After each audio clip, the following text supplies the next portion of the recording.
Market లో invest చేసి మీ డబ్బులు డబుల్ చేసుకోవాలనుకుంటున్నారా? సుందరరామిరెడ్డి గారి సెమినార్ కి అటెండ్ అవ్వండి.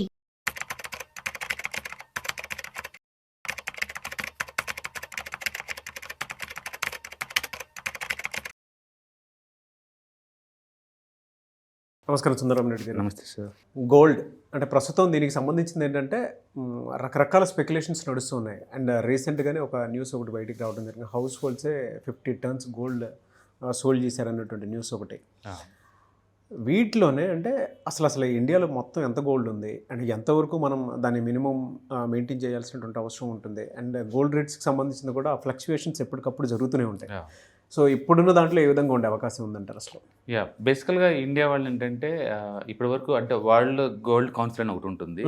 వాళ్ళు మెజర్ చేస్తూ ఉంటారు ఏ కంట్రీ వాళ్ళు ఎంతెంత గోల్డ్ కొంటున్నారు, అంటే స్మగ్లింగ్ గోల్డ్స్ వస్తే ఎంత పోతుంది అనేది వాళ్ళు ఎస్టిమేషన్ వేస్తూ ఉంటారు. ప్రపంచం మొత్తం మనం అక్కడి నుంచి అథెంటికేట్ డేటా మనం తీసుకుంటాం అనమాట. ఆ డేటా ప్రకారం ఇండియాలో మొత్తం ఒక 30,000 tons గోల్డ్ ఉంది. 30,000 tons.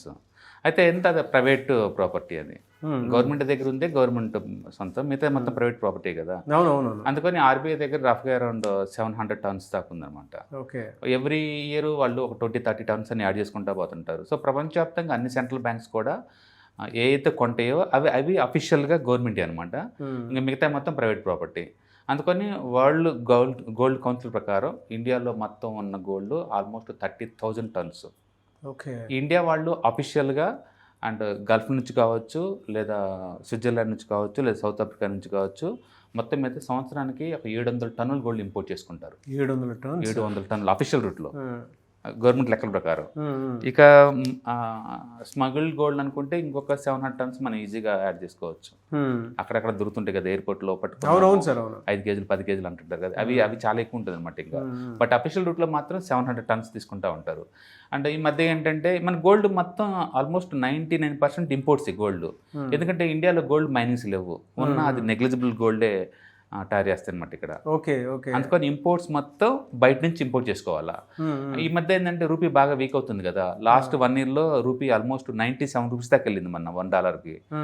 మోడీ గారు రిక్వెస్ట్ చేశారనమాట, నెసరీ తప్ప ఏమి ఇంపోర్ట్ చేసుకోమాకండి, గోల్డ్ వీలుంటే పోస్ట్ పోన్ చేసేయండి 1 year వరకు అని. సో దానికి రీజన్ ఏదా సార్ ఇదే? అంటే రూపీ వీక్ అవుతుంది కాబట్టి అన్నెసరీగా రూపీ మీద బట్టను పడకుండా ఉండటం కోసం. ఎందుకంటే మనం కొనాలంటే డాలర్లో పే చేయాలి. ఇండియాలో డాలర్స్ ఏమి ఉండవు కదా. కన్వర్షన్ వల్ల రూపీ వీక్ అవుతుంది. కొంతవరకు రూపీని స్టెబిలైజేషన్ చేద్దామని చెప్పేసి గోల్డ్ని పోస్ట్ పోన్ చేసుకోమన్నారు 1 year. అఫ్ కోర్స్ ఇండియా వాళ్ళు గోల్డ్ కొనట్లేదు కాబట్టి పడిపోయింది అనలేము. ఎందుకంటే గోల్డ్ అనేది ఇంటర్నేషనల్ లెవెల్లో జరిగే మెటల్స్ అయ్యి ఇండియా వాళ్ళు ఒక్కలే ఏం కంట్రోల్ చేయరు. కాకపోతే ఇండియా వాళ్ళు మేజర్గా కస్టమర్ అనమాట. 700 టన్నుల దాకా ఇళ్ళే కొంటారు. చైనా, ఇండియా వాళ్ళు చాలా ఎక్కువ కొంటారు వాళ్ళు మొత్తమే చూసుకుంటే. ఈ మోడీ గారు రిక్వెస్ట్ చేసిన కాడి నుంచి కూడా అప్పటి నుంచి వరల్డ్ మార్కెట్స్ అన్ని అంత ముందు నుంచి పట్టడం స్టార్ట్ అవుతున్నాయి. ఈ మధ్యకాలం అగ్రెసివ్గా పడుతున్నాయి. జనవరిలో చూసుకుంటే మనం గోల్డ్ 1.8 lakh ఉందండి 10 grams గోల్డ్ జనవరిలో చూసుకుంటే. ఇప్పుడు మన లైవ్ మార్కెట్లో 1.4 lakh వచ్చేసింది. అంటే బాగా పట్టడం స్టార్ట్ అవుతుంది అనమాట. పబ్లిక్ కూడా ఏం చేశారంటే లాస్ట్ 3 years నుంచి గోల్డ్ బాగా వచ్చింది రిటర్న్స్. అంటే పర్టికులర్ ఆఫ్టర్ కోవిడ్ తర్వాత ఇయర్లీ మనకి యావరేజ్ మీద ఒక 25% గిట్టుబాటు అవుతుంది. అంటే ఈ టైంలో కొనటం అమ్మటం అనేటువంటి దాని మీద ఎక్కువగా డిస్కషన్స్ నడుస్తున్నాయి కాబట్టి అడుగుతున్నాను. ఇది ఏ రేషియోలో ఉండాలంటారు సార్ ఇప్పుడు? ఎందుకంటే నరేంద్ర మోదీ గారు ఇచ్చినటువంటి స్టేట్మెంట్ ప్రకారం చాలామంది ఏంటంటే అంటే ఒక్కొక్క స్తంభించిపోయింది అనుకోవాలి మార్కెట్ అంతా ఒక రకంగా. ఇప్పుడున్న దాన్ని ఏ విధంగా తీసుకోవాలంటారు? బేసికల్గా ఏంటంటే గోల్డ్ అనేది ఒక ఒరిజినల్ ఎసెట్ క్లాస్. మిగతా రియల్ ఎస్టేట్ ఎలాగనో లేదా బ్యాంక్ డిపాజిట్స్ ఎలాగనో గోల్డ్ కూడా ఒక original asset class. Physical gold తిరగలేదు అందులో, అది జీవితకాలం ఉంచుకోవచ్చు, అది ఎప్పుడు కూడా పట్టం అంటే ఉండదు. ఎందుకంటే గోల్డ్ని ఆర్టిఫిషియల్గా ఎవరు ల్యాబ్లో తయారు చేయలేరు, మైనింగ్ ద్వారా రావాలి. మైనింగ్ కాస్ట్ పెరగడమే తప్ప తగ్గటాలే ఉండదు. అందుకని గోల్డ్ మనం బయట paper gold up and down అయినంత ఈజీగా original mining activities up and down ఏం అవ్వవు. అందుకని ఒరిజినల్గా ఫిజికల్ గోల్డ్కి ఎప్పుడు డిమాండ్ ఉంటుంది ఫర్ ఎవర్. అయితే ఈ మధ్యకాలంలో ఎందుకు ఈ వాలటిలిటీ అంటే వాళ్ళు ETF రూపంలో లాంచ్ చేశారు, ఇండెక్స్ ఫండ్ రూపంలో లాంచ్ చేశారు, ఫీచర్స్ అని, ఆప్షన్స్ అని, అంటే పేపర్ అసెట్స్ వచ్చేసింది దాని మీద. వీటి మీద బెట్టింగ్ ఐటమ్ ఎక్కువైపోతుంది. ఎప్పుడైతే ఇవి టూ మచ్ పెరుగుతున్నాయో బ్రోకర్స్ ఏం చేస్తున్నారంటే డిపాజిట్ రేట్లు పెంచుతున్నారు.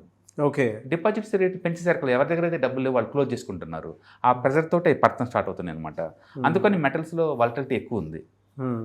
అందుకని 1,80,000 ఎప్పుడైతే వచ్చిందో మంచి రేట్ అది గోల్డ్కి. ఎందుకంటే కపుల్ ఆఫ్ ఇయర్స్ బ్యాక్ వరకు కూడా అది లెస్ దాన్ 70,000 ఉన్న గోల్డ్ కాస్త డబుల్ అయ్యేసరికల్లో ఎక్కువ మంది అమ్ముకుంటారు బేసికల్గా. అందుకని ఒకటి రేటు బాగా ఉండటం వల్ల అది ప్రాఫిట్ బుకింగ్ అనుకోవచ్చు. రెండోది మోడీ గారు చెప్పారు కాబట్టి ఇక నుంచి ఎవరు పెద్ద కొనకపోవచ్చు గోల్డ్, అందుకో రేటు తగ్గిద్దేమో అని ముందే బుక్ చేసుకోవటం వల్ల కావచ్చు. అందుకని అది ఏదైనా రీజన్ అవ్వచ్చు. మొత్తానికైతే ఏప్రిల్ నుంచి ఇప్పటి వరకు ఈ 3 నెలల్లో ఒక 50 టన్నుల సెకండరీ మార్కెట్లో గోల్డ్ వచ్చింది.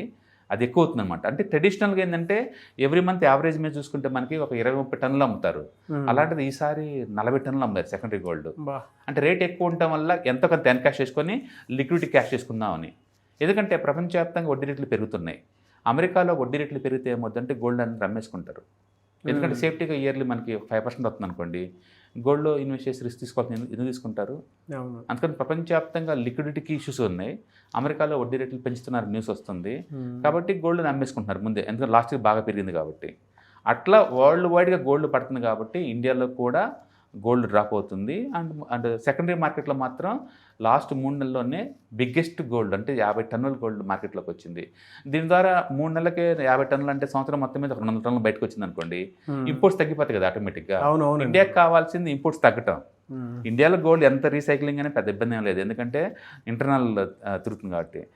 డాలర్లో కొనాలంటే గవర్నమెంట్కి ఇబ్బంది అండి. దాంతో మోడీ గారు గోల్డ్ దులిపోవద్దు అంటున్నారు. ఇప్పుడు రూపీ స్టేబుల్ అయిందండి. ఇంతకుముందు 97 కాస్తే ఇప్పుడు 94 దాకా వచ్చేసింది. ఇప్పుడు స్టేబుల్లో ఉంది కాబట్టి కావాలంటే కొనుక్కోవచ్చు. మొత్తానికైతే గోల్డ్ ఉంది ఎసెట్ క్లాస్.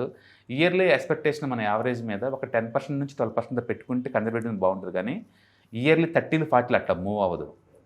అయితే లాస్ట్ 2 ఇయర్స్ బాగా మూవ్ అయింది కాబట్టి అందరూ ఇన్వెస్టర్స్ దాన్ని దృష్టిలో పెట్టుకొని ఎప్పటికీ జీవితకాలం అలా మూవ్ అవుద్దేమో అని చెప్పేసి దాన్ని వెంటబడ్డారు అన్నట్టు వరకు. Very good sir. ఇప్పుడు ఏంటంటే అది శాచురేషన్కి వచ్చేసింది కదా, మిగతా ఎసెట్ క్లాస్లో అది కూడా డ్రాప్ అవుతుంది. ఇప్పుడు లైవ్ మార్కెట్లో అయితే 1,40,000 దగ్గర నడుస్తుంది. అయితే రీసెంట్గా సిటీ బ్యాంక్ వాళ్ళ కమోడిటీ బ్రోకరేజ్ రిపోర్ట్ ఇచ్చారు. అండ్ సెప్టెంబర్ కల్లా గోల్డ్ ప్రైస్ ఇంకా ఎంతకంత డ్రాప్ అవుతాయి అని. అంటే మొత్తానికి వరల్డ్ వైడ్గా గోల్డ్ మీద బేరిష్ బెట్స్ కాస్తుంది. కాబట్టి మనం ఇప్పుడు 1,40,000 కూడా 1,20,000 దాకా వస్తుందని ఎక్స్పెక్ట్ చేయొచ్చు నెక్స్ట్ కపుల్ ఆఫ్ మంత్స్లో. సో తీసుకోవటం బెటరే. మీరు అంటే ఏ టైపు ఇన్వెస్టర్ అందని బట్టేసి, మీరు షార్ట్ టర్మ్ ఇన్వెస్టర్ అనుకోండి, మీరు ఇంకో 5% 10% పడిన దాకా వెయిట్ చేసేసి అప్పుడు ఇన్వెస్ట్ చేసుకోవచ్చు. అట్లా కొందాం అనుకున్నప్పుడు ఈటీఎఫ్స్ లేదా మ్యూచువల్ ఫండ్స్ ఇలాంటివి కొంటే స్పాట్లో కొంటాం, స్పాట్లో అమ్ముకుంటాం కాబట్టి అవి బాగుంటాయి. లేదా మన ఇంట్లో వాళ్ళ కోసం అనుకోండి, ఆర్నమెంట్స్ కోసం అనుకోండి, అప్పుడు ఫిజికల్ గోల్డే కొనుక్కొని మనం సేవ్ చేసుకోవచ్చు. అందుకని మీరు ఏ టైపు ఇన్వెస్ట్మెంట్ అందాన్ని బట్టేసి మనం గోల్డ్ కొనుక్కోవచ్చు. అందరికి అన్ని ప్రొడక్ట్స్ సూట్ కాకపోవచ్చు.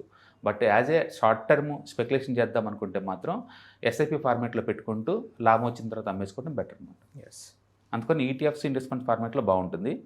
అండ్ అట్లా కదా లాంగ్ టర్మ్ పాయింట్ ఆఫ్ అనుకుంటే మాత్రం ఫిజికల్ గోల్డ్ తీసుకోవచ్చు. ఫిజికల్ గోల్డ్లో ఉన్న ప్రాబ్లం ఏంటంటే అమ్మినప్పుడల్లా కొన్నప్పుడల్లా 3% జిఎస్టీ పడతాయి.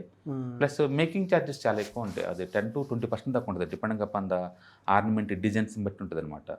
మేజర్గా గోల్డ్ షాప్స్కి వచ్చే ప్రాఫిట్ ఆ మేకింగ్ ఛార్జెస్సే. ఎందుకంటే గోల్డ్ వాళ్ళు సొంతమేం కాదు, వాళ్ళు బయట నుంచి కొనుక్కు రావాల్సి.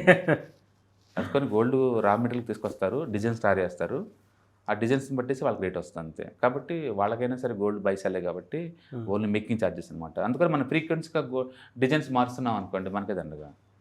అందుకని మీరు ఇన్వెస్ట్మెంట్ లాగా అనుకున్నప్పుడు ఈటీఎఫ్స్ బాగుంటాయి, ఈటీఎఫ్స్ మ్యూచువల్ ఫండ్స్.